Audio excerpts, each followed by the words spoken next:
Bom dia! Vamos para mais uma aula de Química. Hoje a gente vai falar sobre a luz.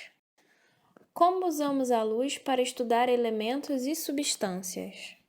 Cores invisíveis.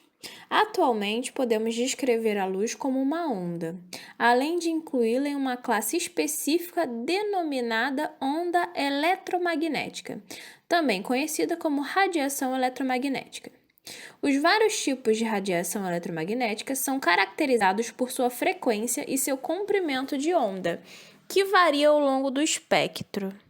Entretanto, a cronologia da ciência nos permite afirmar que nem sempre esse pensamento foi hegemônico. A luz foi objeto de estudo de muitos pensadores gregos da antiguidade, como Demócrito, Platão e Aristóteles. Enquanto a teoria aristotélica das cores afirmava que a cor era uma propriedade do objeto, o pintor italiano Leonardo da Vinci, durante o Renascimento, contradizia a proposta de Aristóteles ao dizer que a cor, na verdade, era uma propriedade da luz que incidia sobre o objeto. Isaac Newton, observando a passagem de um feixe de luz por um prisma, obteve um espectro solar semelhante a de um arco-íris, conforme ilustra a imagem. Em 1672, Newton publicou um artigo no qual descrevia a luz branca como uma mistura de todas as cores, apresentando diversos experimentos para embasar sua teoria. Logo, a luz branca podia ser decomposta em suas cores, cada uma com uma energia característica. Em 1704, Newton publicou o primeiro livro da coleção Óptica, dividida em 3 volumes, nos quais discutia temas como a composição da luz branca, a interação da luz com a matéria e o fenômeno da inflexão da luz, chamado atualmente de difração. Por mais que seus trabalhos tenham gerado um grande avanço no campo da ótica, o inglês não estava próximo de alcançar uma concepção ondulatória para a luz. O que Newton não previa era que havia mais na luz solar do que as cores que podemos enxergar quando usamos o prisma. Existe um espectro invisível que também a acompanha e que possui maior ou menor energia. No entanto, todos possuem a mesma velocidade de propagação, a velocidade da luz. A luz visível compreende uma parte muito pequena do espectro eletromagnético, que é justamente aquele que conseguimos enxergar. Todos os outros tipos de radiação eletromagnética são invisíveis aos nossos olhos.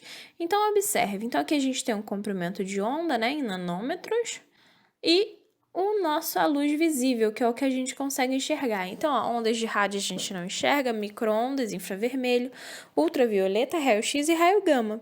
A gente só enxerga o visível, que são justamente essas cores aí, que são as cores que compõem o arco-íris. Como enxergamos as cores? Quando todas as cores contidas na faixa do visível são refletidas por um objeto, observamos o objeto na cor branca. Por sua vez, quando pelo menos uma das cores é absorvida, estará faltando algum componente na luz refletida, e assim veremos o objeto colorido. A ausência de determinada cor faz com que observemos a cor complementar da luz absorvida. Um modo fácil de definir a cor resultante do objeto, após este absorver determinada cor do espectro, é por meio do disco de Newton. Nele, todas as cores são dispostas em sequência em círculos, como mostra a figura ao lado.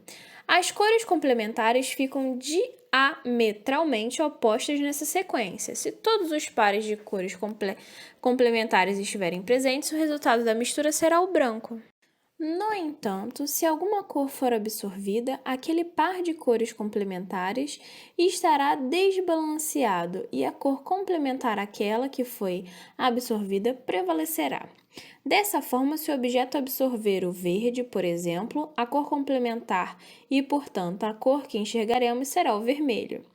Se o objeto absorve 2 cores, amarelo e laranja, por exemplo, sobrarão roxo e azul, desbalanceando na cor refletida, e o objeto terá a mistura dessas 2 cores.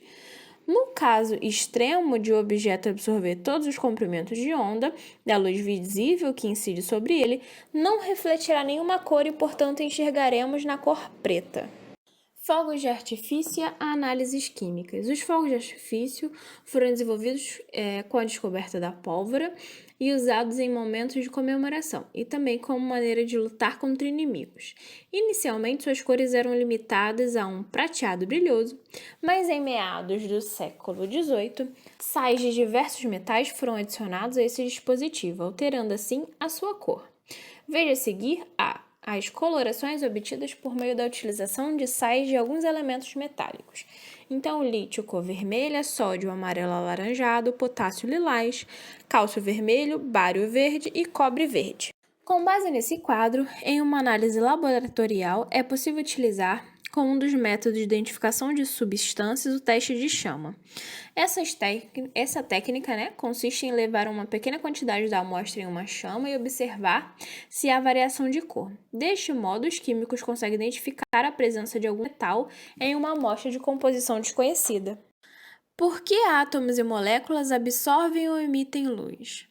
A interação da luz com a matéria se deve às transições eletrônicas. No teste de chama, por conter uma alta quantidade de energia, o fogo possibilita que os elétrons dos átomos, por meio da absorção de energia, migrem para camadas mais energéticas das que estavam no seu estado fundamental, ou seja, antes de absorver energia. Chamamos essa situação na qual o elétron está em uma camada mais energética de estado excitado. Ao retornar para sua camada original, essa luz de energia, que foi absorvida na forma de calor, é liberada em forma de luz. Essa luz emitida corresponde à cor que observamos e é específica para cada metal. Então, aqui tem aquela teoria, que a gente viu no modelo atômico de Bohr. Então, aqui a gente tem quando o elétron absorve energia, ele vai para o nível mais externo, que seria um nível de maior energia, e ele precisa voltar. Quando ele volta, ele libera essa energia na forma de luz, voltando para o seu nível. De forma análoga, quando uma substância absorve luz, isso ocorre novamente porque ocorreu uma transição eletrônica, e os elétrons daquela substância absorveram energia, mas dessa vez em forma de luz e não de calor. Cada substância tem elétrons com energias diferentes, que são excitados apenas com valores específicos de energia. Por isso, o modo como eles absorvem e posteriormente emitem radiação eletromagnética é específico de cada material e pode ser usado em métodos analíticos, como, por exemplo, a espectroscopia, para determinar a composição de uma amostra. Espectros de absorção e de emissão atômica. Os átomos podem absorver luz, levando seus elétrons para níveis mais energéticos, ou então emitir luz, se estiverem no estado excitado, após terem absorvido calor, por exemplo. Também vimos que a energia associada a essa transição é específica para cada elemento. Veremos a seguir duas técnicas de espectroscopia que utilizam esse processo para determinar os elementos existentes em uma amostra. Na espectroscopia de emissão, o mesmo princípio do teste de chama é utilizado, ou seja, a amostra é aquecida para então se observar a luz emitida pela amostra quando os elétrons voltam ao seu estado fundamental. A diferença é que não se vê a luz que foi emitida na toda a mistura, mas usa-se um elemento dispersivo para observar cada cor emitida separadamente. Assim, podem ser percebidas várias linhas referentes à emissão dos elétrons e não a mistura delas gerando a cor, como ocorre no teste de chama. Na espectroscopia de absorção, usa-se uma luz branca, ou seja, que contém todas as cores do visível do espectro eletromagnético, para incidir no material, e analisa-se a luz após passar pela amostra. Novamente, utilizando um elemento dispersivo. É possível, então, notar que algumas cores ou linhas de absorção estão faltando na luz branca após ela interagir com a amostra. Isso ocorre porque esses componentes foram absorvidos pelos átomos que compõem a substância. É importante notar que exatamente as mesmas linhas que estarão presentes no espectro de emissão de um elemento serão aquelas que estarão ausentes no seu espectro de absorção. Isso porque é a mesma transição eletrônica que as origina. O que muda é se a luz foi absorvida a partir da luz branca ou se foi emitida após um elétron ter absorvido energia térmica. De que maneira são feitas estrelas? Os cientistas demoraram muito tempo para identificar que os mesmos elementos químicos existentes na Terra são encontrados no universo. Afinal, ir até o espaço e coletar amostras para identificar do que são feitos os compostos celestes não é tão simples assim.